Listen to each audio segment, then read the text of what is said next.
If you take a person with severe trauma, right, and you put them in a room and ask them to just talk about it, their brain's language center might literally, well, that might just shut down. Right. Yeah, it goes completely offline. Exactly. Right. But if you hand that exact same person a block of heavy clay, something entirely different happens neurologically.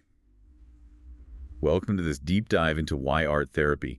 Today, our mission is to uncover the actual hard scientific mechanics of why art therapy, actually works. Yeah, and the reason we can finally do this properly is because of a really fascinating new research paper by Charles J. Wolfe. It's titled Tangible Boundaries. And Wolfe's research is, well, it's a game changer for this field. It really is. He is taking something that has relied so heavily on anecdotal evidence, right? Like this vague idea of emotional expression, and he is lending it much-needed scientific validation. He's basically moving art therapy into the realm of hard, falsifiable neuroscience. Because we aren't just talking about, like, why drawing feels nice for an hour. No, absolutely not. We are looking at how it fundamentally alters the nervous system, to actually process trauma. Okay, let's unpack this. Yeah. Because the premise here is just incredibly powerful. For you listening, if you've ever felt like you couldn't find the words to explain how you feel, or, if you've ever felt completely paralyzed by an experience, this deep dive is going to explain exactly why that happens. And crucially, how the brain can actually heal without ever needing to find those perfect words. Right. And to really understand why Wolf's approach to art therapy is so necessary, we first have to examine the limitations of our standard approach to mental health. Like traditional talk therapies. Yeah, exactly. Therapies like cognitive behavioral therapy, they rely really heavily on symbolic language. So, you sit on a couch, the therapist asks a question, and you construct a verbal narrative. But trauma doesn't always play by the rules of logical storytelling, does it?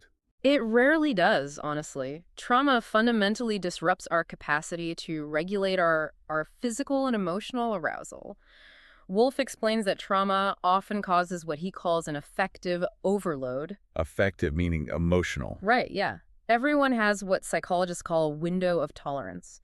It's this optimal arousal range where your nervous system feels safe enough that you can think clearly and process complex emotions. And when you experience something traumatic, you get pushed right out of that window. Exactly. You either completely redline, like hyperarousal, or your system just, crashes. Yeah, when the emotional intensity of a memory exceeds what a survivor can handle, they leave that window of tolerance.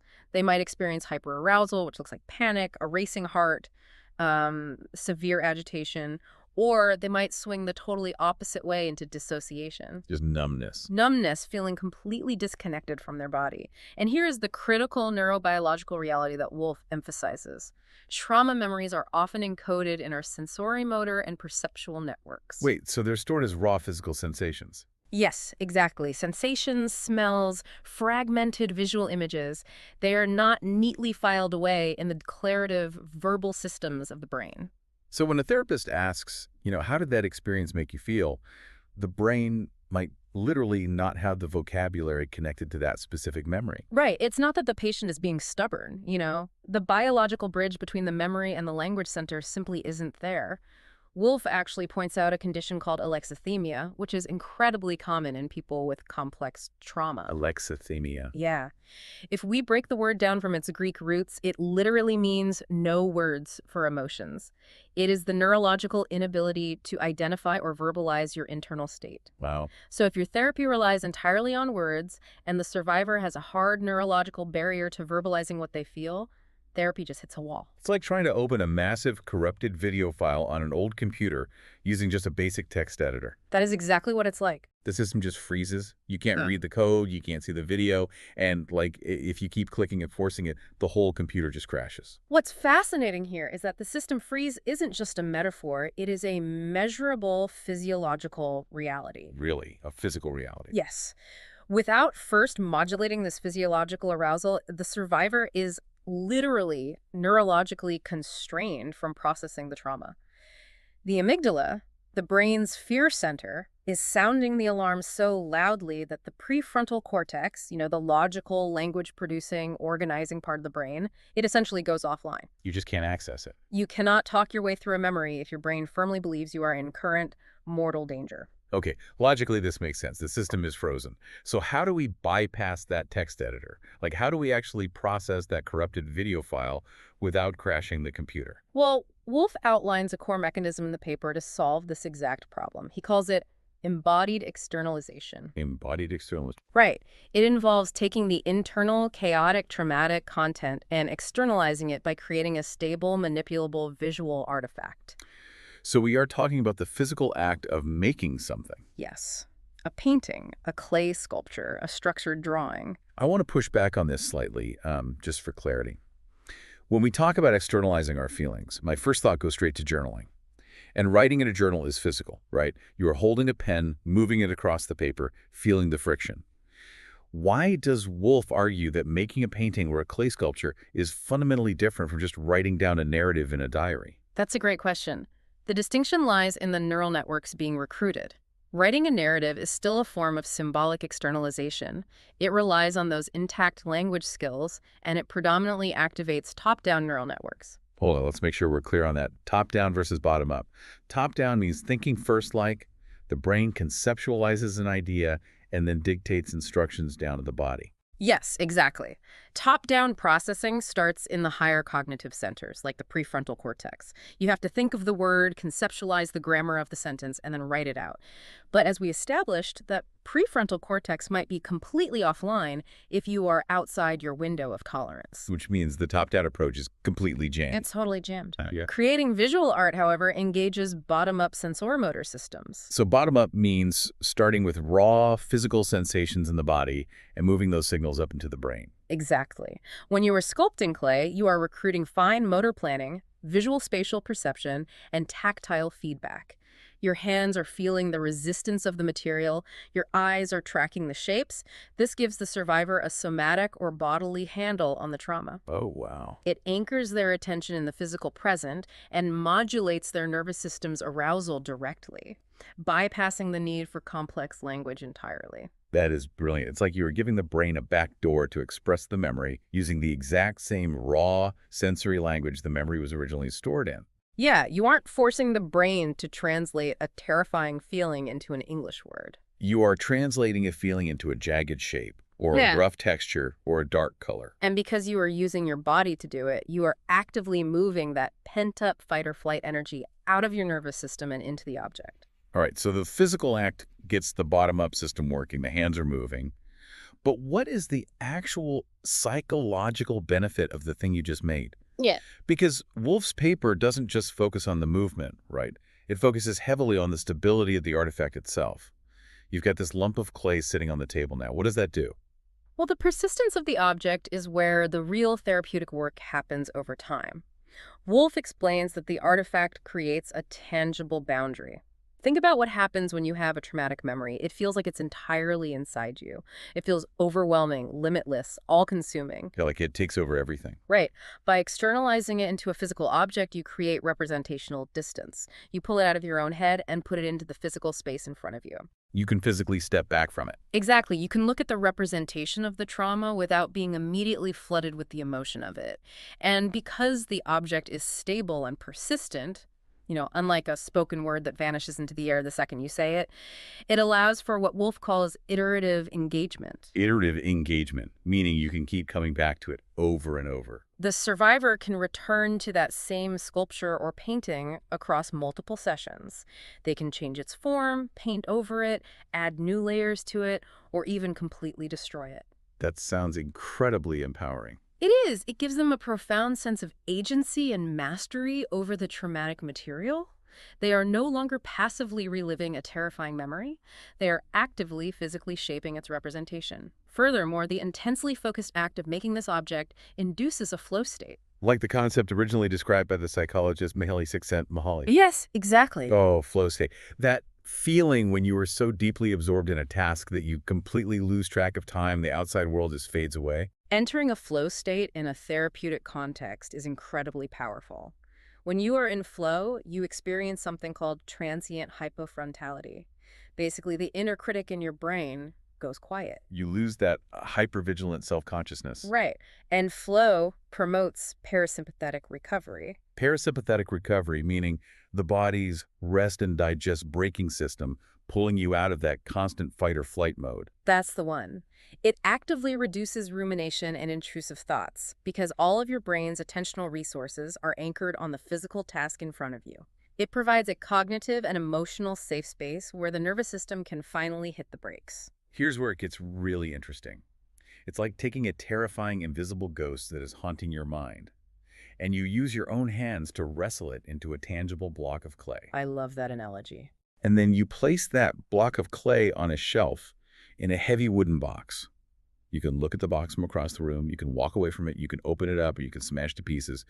You are taking something formless and terrifying and giving it strict physical boundaries. It puts you firmly back in the driver's seat. Yeah, you are taking the implicit, invisible traces of trauma and making them explicit and observable, but safely contained within the boundaries of the material you chose.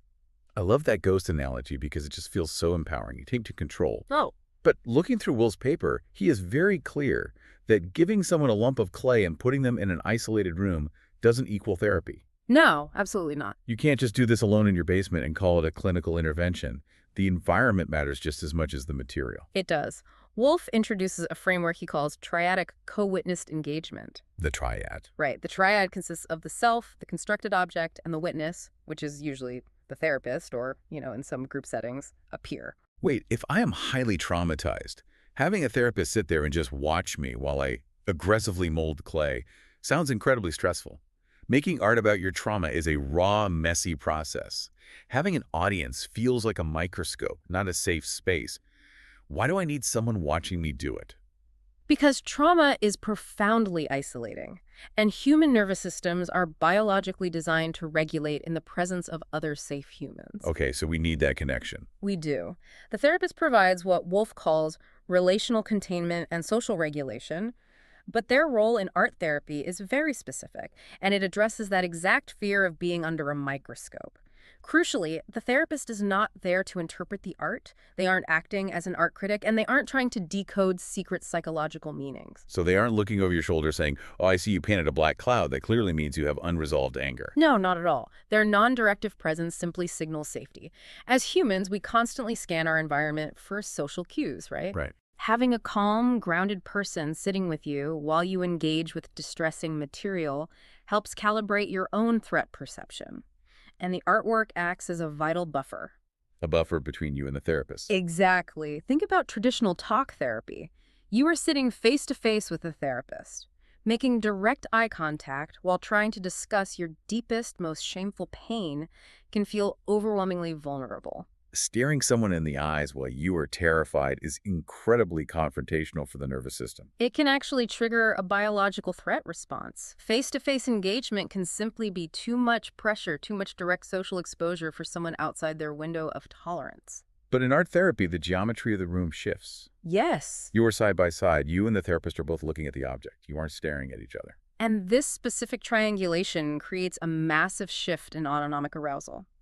The external object draws the focal attention. It allows you to orient away from the internal flood of emotion and orient away from the pressure of the therapist's gaze. The therapist stabilizes your attention by modeling calm, steady engagement with the object. Exactly. It allows you to approach increasingly distressing content at your own pace because the object mediates the intensity. You get the biological benefit of social connection and validation without the overwhelming vulnerability of direct, unmediated exposure. The artwork literally takes the heat for you. It really does. Okay, logically, sequentially, this entire framework makes perfect sense. The side-by-side dynamic, the bottom-up processing, the tangible boundaries. But if Wolf wants to move art therapy out of the realm of anecdotes, where a therapist just observes that a patient seems calmer into hard, falsifiable neuroscience, how does he actually prove that ghost is being put into a box? You can't just ask patients if they feel better. No, you can't. He addresses this by closing what he calls the mechanism gap. The mechanism gap. Right. Historically, art therapists have observed that their clients get better, but they haven't had a formalized, falsifiable model explaining exactly the biological why. The wider psychiatric community often marginalized art therapy as just a nice adjunct, a hobby to keep patients busy. Right, arts and crafts. Yeah. But Wolf's framework generates testable predictions to prove it is a primary intervention. He proposes measuring actual hard physiological markers during this session. Like what kind of markers? How are we tracking a feeling? He suggests measuring things like heart rate variability, or HRV. HRV is the measure of the variation in time between each heartbeat. Okay. A higher HRV indicates a flexible, resilient nervous system that can easily transition between resting and reacting. Trauma patients typically have very low, rigid HRV. Ah, so they're stuck. Exactly. Wolf proposes tracking how HRV changes in real time as a patient engages in embodied externalization. He also proposes measuring salivary cortisol. So they're literally swabbing a patient's saliva before and after a session to measure the stress hormone dropping. Yes. Measuring the biological footprint of the stress alongside standardized symptom scales, like the PCL-5. Which is a clinical questionnaire to track PTSD symptoms, right? Right. Wolf outlines specific, testable predictions mapping the art-making process to these markers. And I really want to highlight prediction 3 from his paper because it perfectly illustrates how groundbreaking this approach is. Okay, let's hear it. Prediction 3 proposes that using physically resistant materials like thick, heavy clay or dense paper will enhance physiological regulation more effectively than using low-resistance media, like light watercolor or soft pencil. Wait, really? The actual physical density of the art supplies makes a measurable difference in healing trauma. Yes. Wolf hypothesizes that the tactile and proprioceptive feedback you get from pushing against a resistant material sends stronger regulatory signals to the brain. Let me jump in proprioceptive feedback. That means the body's internal sense of where its muscles are in space and how hard they're working. Yeah. Right, like knowing how much force you're using to squeeze something. Exactly that. When you dig your hands into heavy clay, you have to engage your muscles. You feel the resistance of the earth pushing back against your hands. Wow.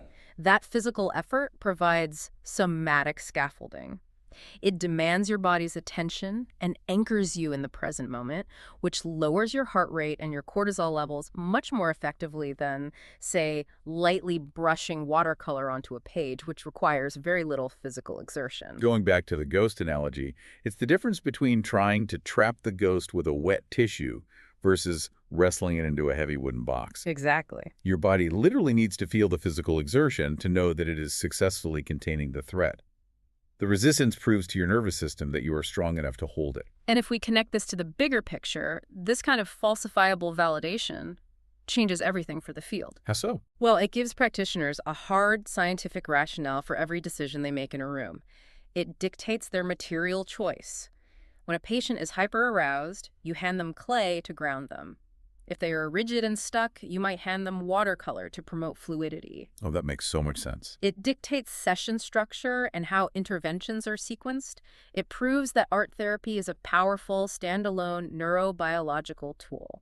So what does this all mean?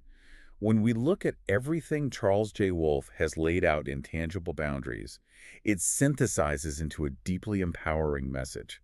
It provides the hard blueprint showing that our hands and our senses are direct back doors to healing the brain. They really are. When the front door of language is locked and bolted by trauma, you don't just have to stand outside in the cold feeling broken because you can't speak. You can build a new pathway in. It completely reframes our understanding of memory and recovery. Healing doesn't always have to be a cognitive, intellectual exercise. It can be a physical, tactile, embodied practice. Right. By validating the mechanisms of co-witnessing and material resistance, Wolf gives us a clear path forward to optimize these treatments for the people who need them most. And to you listening, if you or someone you love has ever felt frustrated by traditional talk therapy, or if you've felt like talking just goes in circles and leaves you feeling more exhausted than when you started, Wolf's research offers immense hope. It really does. It validates that there is absolutely nothing wrong with you if words aren't working. The words might literally not be there yet. There are scientifically proven physiological pathways to healing that don't require you to find the perfect sentence. You can literally reshape your trauma with your own hands. Our bodies hold on to our most painful experiences, but they also hold the fundamental tools for our recovery, provided we give them the right materials, the right resistance, and the right safe environment. Which brings me to a final thought I want to leave you with today. Wolf's paper proves how deeply tactile resistance and the physical creation of objects regulate our nervous systems. We biologically need to push, pull, and shape physical matter to feel grounded and safe. Yeah. But think about our modern lives. We spend hours every single day swiping our fingers on frictionless, smooth glass screens. We are increasingly disconnected from the physical manipulation, of the materials around us. That's a really good point. If touching and shaping resistant physical objects can heal profound, complex trauma, what is the lack of physical tactile resistance in our digital daily lives doing to our baseline ability to regulate our own stress? Something to mull over the next time you pick up your phone instead of picking up a pen or a piece of clay. Thanks for joining us on this deep dive.